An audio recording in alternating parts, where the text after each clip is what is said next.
नमस्कार, जय शिवराय. काय पाठवलंय? शिव जयंतीची निमंत्रण पत्रिका. काय नाटक बिटक करताय का?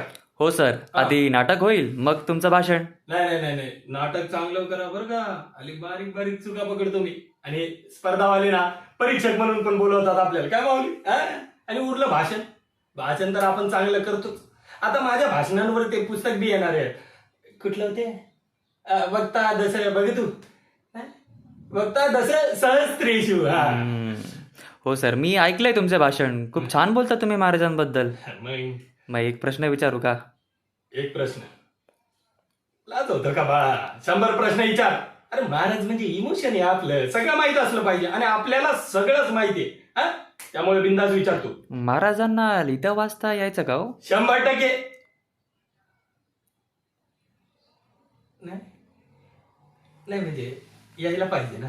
आता एवढे मोठे महाराज म्हणल्यावर लिहिता वाचता त्यांना यायला पाहिजे. यायचंच. तुला सांगतो महाराजांचं अक्षर म्हणजे मोत्यासारखं. बघता क्षणी पाण्यातनं डोळे बाहेर यायला पाहिजे. आता ते डोळ्यातनं पाणी बाहेर यायला पाहिजे एवढं भारी अक्षर होतं महाराजांचं. अरे बाळा, महाराजांनी त्यांच्या बिजी शेड्यूल मध्ये पण लिखाणाची आवड काही सोडली नाही. एवढे टॅलेंटेडच होते ना ते. पण असे लिखित पुरावे नाहीत. ते पुरावे बिरावे गोळा करणं आपलं काम आहे का? काय माऊली? आपलं काम काय? फोकस होऊन विकास करायचा. सपला विषय तिथंच. ते पुरावे बिरावे फालतू गोष्ट असते. तू नको लक्ष दे. काय माऊली? पुरावे गोळा करा, त्याच्यावर विचार करा. कोणी सांगितलं एवढं? अहो, माझे बाबा इतिहासकार आहेत. ते म्हणतात की इतिहास हा पुराव्यांवर चालतो. असं म्हणतात बाबा? माऊली वा वा वा. नाही नाही, बाबांना म्हणावं पुराव्यांचा शोध तुम्ही सुरूच ठेवा. आई भवानी ना नेहमी पाठीशी राहील.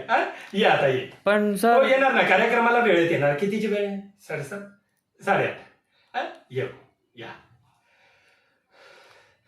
माऊली, या पोरीला एवढा अवघड प्रश्न कस काय पडला असेल हो? लहान आहे हो ती, पडला. नाही, बरं झालं आपण तिला पाठवून टाकली. का हो? का म्हणजे अजून 4-5 प्रश्न विचारले तर काय उत्तर द्यायचं? सतत तुमचं काळ तोंड बघायचं होय. हॅलो. आलो आलो.